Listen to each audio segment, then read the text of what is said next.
Hello, welcome everybody. This is a Shitload of Dimes.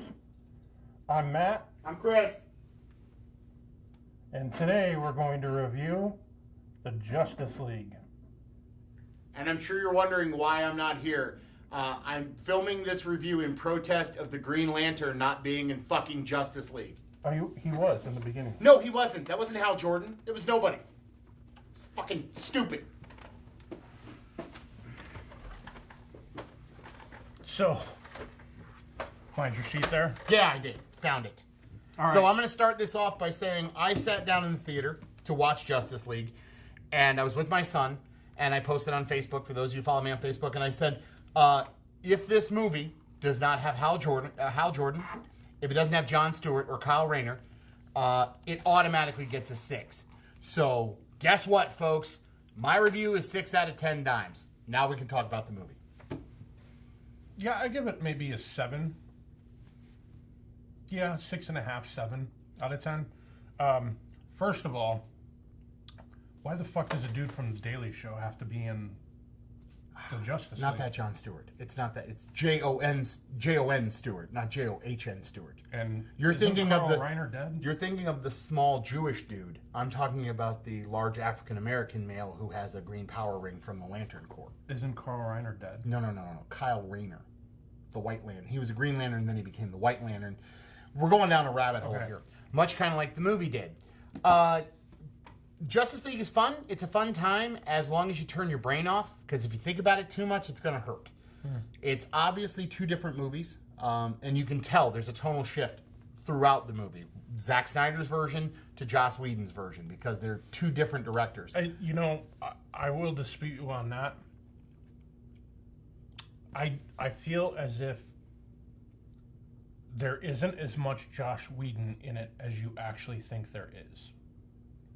I feel like the majority of the movie was created. Now, I know that there's all sorts of reports out there, and I may be wrong, and I'm fine accepting that, but I think a lot of people assume that somehow like the movie wasn't even finished. The movie was actually finished being shot, and typically when you do a thing called reshoots, it's, oh fuck, we fucked up a couple of things we need to do, or we were missing a little bit of coverage here, or whatever it might be.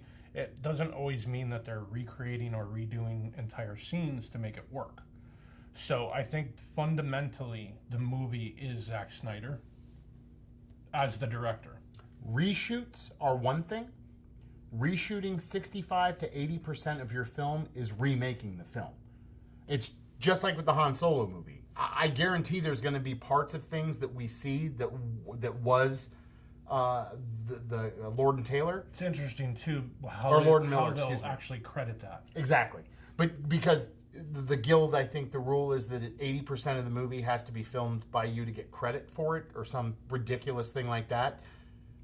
And if it says Ron Howard, then that means they shot a whole bunch of it. In this, they kept it Zack Snyder because I think a lot had to do with the tragedy that happened with his daughter and a lot of the problems that plagued the movie. But there's obviously, to me, two separate movies. And the problem with that is this was supposed to be two movies to begin with. And I think that there was a lot of things that would have been fleshed out if it was two complete movies. Where if the first movie was, let's resurrect Superman, we have to fight Superman to get him to remember who he was. And that ends the first movie with Steppenwolf stealing that third mother box. And then you set the stakes for the next movie. But instead, we got a compressed version of that. Because I honestly believe that Batman vs. Superman scared Warner Brothers. The performance that it made. And it was too late for them to change anything by the time Wonder Woman came out. And they saw the success that Wonder Woman was, other than in those reshoots, making the movie focus more on Diana Prince's character. Which is what happened. This movie was a mess, if you think about it. Yeah. If you just kind of shut your mind up, the marketing was a mess. I think the movie would have made more money had Superman been more upfront in the previews and the trailers that Superman was going to be in the movie. Because without him being in there, I mean, he's the center of the Justice League. I mean, he was obviously such a focal point that the entire second act of the movie is based on resurrecting him. And Henry Cavill tweeted out pictures of the black suit. from the comics, for those of you who don't know, when Superman died, when he was resurrected 4 months after the publicity stunt, he came back wearing a black suit and he had a mullet. That was supposed to be in this movie. Reading a lot of the things I've read about what was supposed to be in there and what was reshot, I think He was supposed to be brought back as Nicolas Cage. Oh, that would have been amazing. Oh! Even better, Tommy Wiseau. But so there were little things like that bothered me. Of course, the number one thing that frustrated me was the mustache. I saw it. You do film it. But to be honest easier? with you, the very first scene when he is basically being captured by a cell phone. Sorry, I'm trying to CGI my upper lip to show folks what it looked like with the mustache You going. actually need skills to do that, though. Oh. That's not CGI. That's moving your lip like an... It sort of looked like that. Anyway, go ahead, please. The opening scene where basically they ask him, what was the thing you missed on Earth or whatever. Yep. That looked very CG, and honestly, the scene I don't think was entirely necessary. I think it could have opened in many different ways. I don't know why they felt the need to kind of go onto that, but I will say this. At least when they establish him in the beginning, they lightened his mood. Because the one thing that I did not like, I went into Man of Steel really wanting to like Man of Steel. I go into every movie wanting to like it, and honestly, I think after I watched Man of Steel, I was actually like, I don't get it. I don't see why everybody's excited. Especially after watching Christopher Nolan's Batman movies and realizing just how much more intense the themes can actually be. Man of Steel, to me, just felt like it couldn't hold a candle. It was a different stratosphere that, like, Dark Knight was in.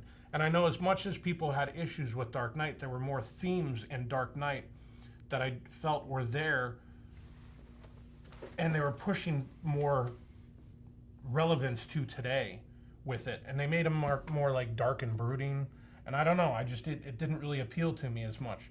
When I saw Batman versus Superman, same thing. Superman was kind of a jerk, kind of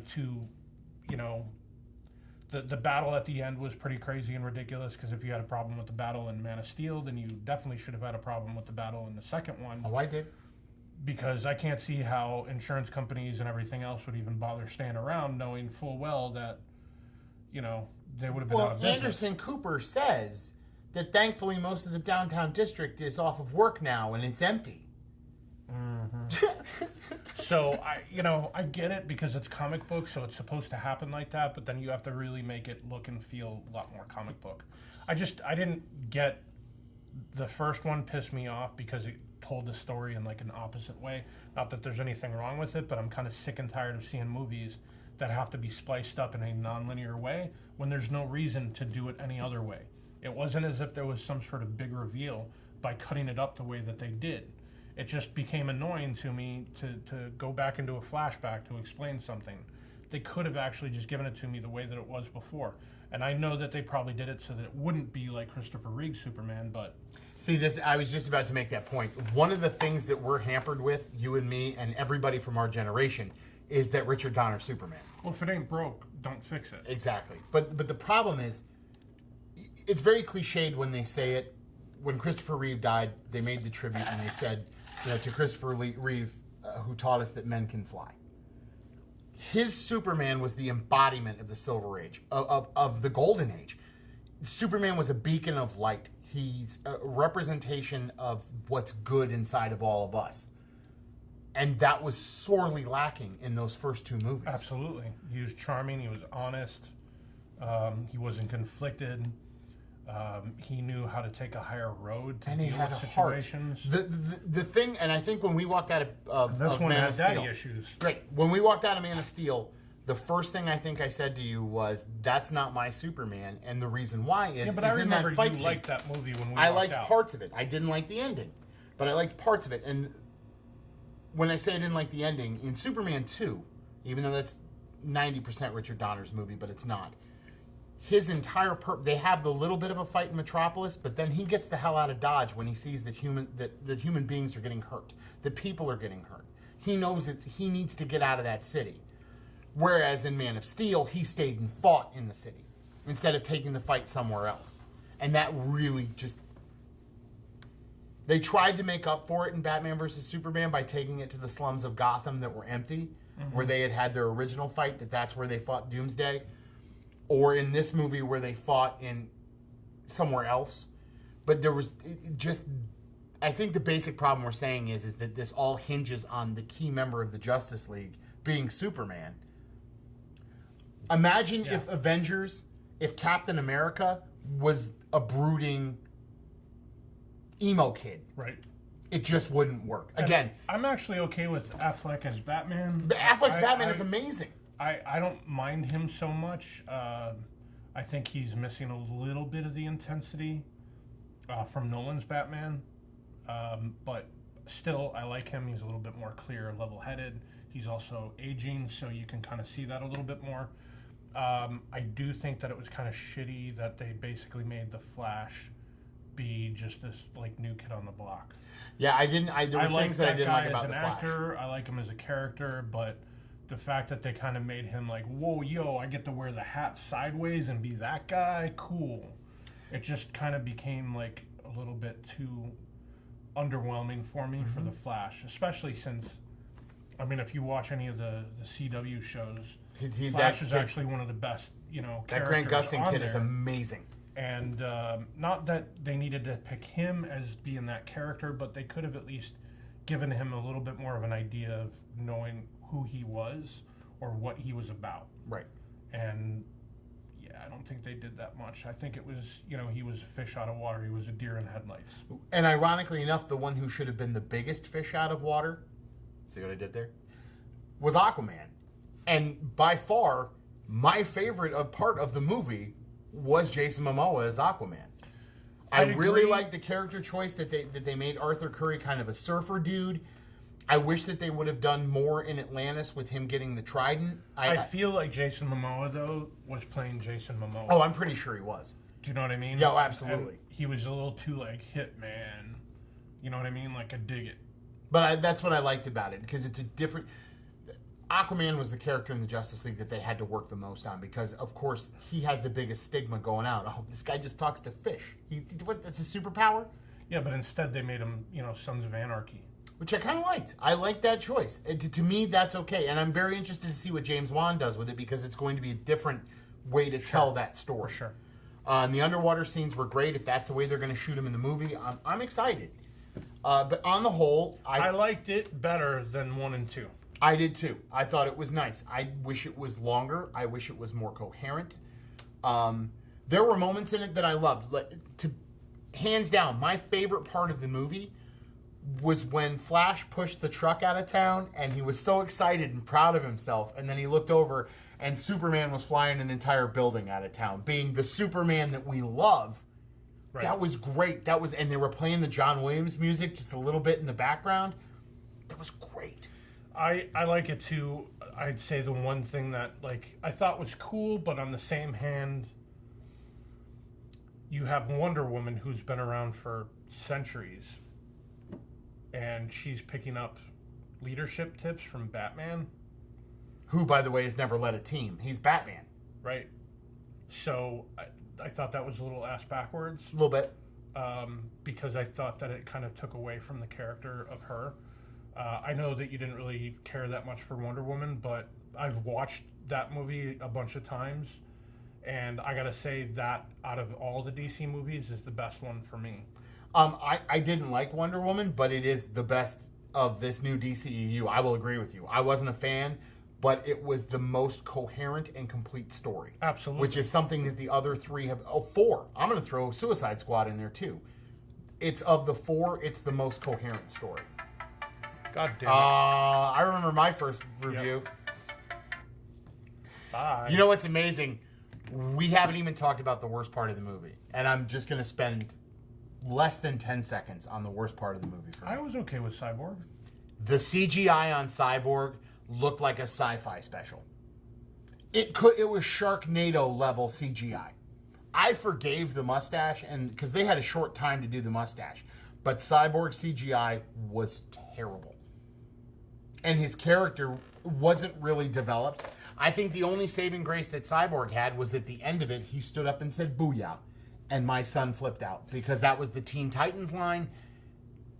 Other than that, Cyborg was kind of didn't even need to be there. I thought that the villain actually was the weakest part Villain was weak too. because I didn't really know him or his origin, or if they went over it, they went over it so quickly that it just didn't seem like, oh, this is the big thing that everyone's so scared about is this guy. Yep. Like, how is it that bad? How is he that bad? How is this that bad? Well, in the It just original, didn't feel that way. from what I understand in the original script, they explained a lot more. That he was banished by Darkseid, who is the big bad, who is the Thanos. And I heard that that's what this movie was supposed Who was to be. supposed to be the first But one. it was Steppenwolf instead. Right. Steppenwolf's mother is actually trapped inside the mother boxes, and he needed to get all three of them together to get her out. That was the premise of the original script. Okay. That was all stripped apart and cut down. What about the flying things? The parademons, well, those are part of Darkseid's minions. So Right. that was all part So of it. They when feed people off fear. saw that, they assumed that this was going to be Darkseid, and it got let down because it was Steppenwolf instead. Or the Darkseid was only mentioned once.